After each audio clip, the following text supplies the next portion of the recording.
ঠাকুমশাই, শোনা যায় মা ওলয়চণ্ডীর মন্দিরে অমাবস্যার রাতে স্বয়ং মাকে হাঁটতে দেখা যায়। শুধু অমাবস্যার রাতে নয়, ঠিক আছে, প্রত্যেক দিন ব্রহ্ম মুহূর্তে মা কিন্তু এখানে গঙ্গায় স্নান করতে। আমরা যখন দরজা খুলি আমরা প্রায় মায়ের পায়ের ছাপ দেখতে পাই। ঠিক আছে, দরজাটা আমি খুলছি, ওখানে আমার চাতাল থেকে শুরু করে মায়ের বিগ্রহ অবধি পায়ের ছাপটা যায়। এরকম প্রচুর ঘটনা আছে। রাত্রিবেলা যখন আমরা ঘুমাই তখন বুঝতে পারি পায়ের নুপুরের আওয়াজ, আর মায়ের যা লাগে না, মা আমাদেরকে বুঝিয়ে দেয় কি লাগবে মায়ের। ঠিক আছে, এরকম একবার নুপুর ভেঙে গেছিল, আমরা শুধু পায়ের আওয়াজ পাচ্ছিলাম, নুপুরের পাচ্ছিলাম না। আমরা বললাম কি হলো, পরের দিনে দেখি মায়ের নুপুর ভেঙে গেছে। আমার বাবা বাইরে ছিল, রাত্রি 2:30টার সময় ফোন করে আমাকে বলছে মন্দিরে ঢোকো। আমি বললাম কেন, মন্দির তো বন্ধ। বলছে না ঢোকো, কিছু একটা অসুবিধা হয়েছে। গিয়ে দেখছি মায়ের শাড়ি ভিজে।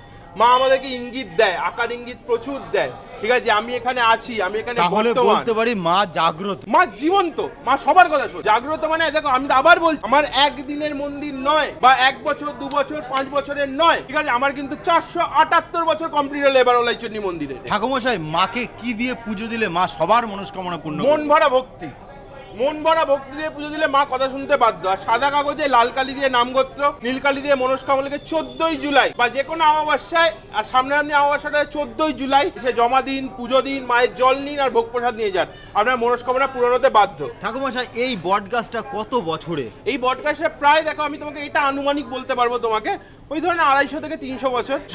এটা অশ্বত্থ গাছ। সবাইকে দেখছি এখানে তামার পাত্রে জল ঢালছে। এই জল ঢালে, তামার পাত্রে জল ঢাললে নিজের সংসারে শান্তি ফেরে।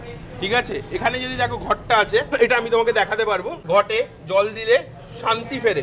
ওখানে অনেকে মনস্কামনা করার পর ওখানে অনেকে চেলি বেঁধে যায়, চেলি বেঁধে গিয়ে মনস্কামনা কিন্তু জানিয়ে যায়। এই হচ্ছে গিয়ে ব্যাপার। মায়ের কাছে ভক্তি ভরে, মন ভরা ভক্তি ভরে আসুন, আপনাদের মনস্কামনা পূরণ হতে বাধ্য। জয় মা চণ্ডী, জয় মা চণ্ডী।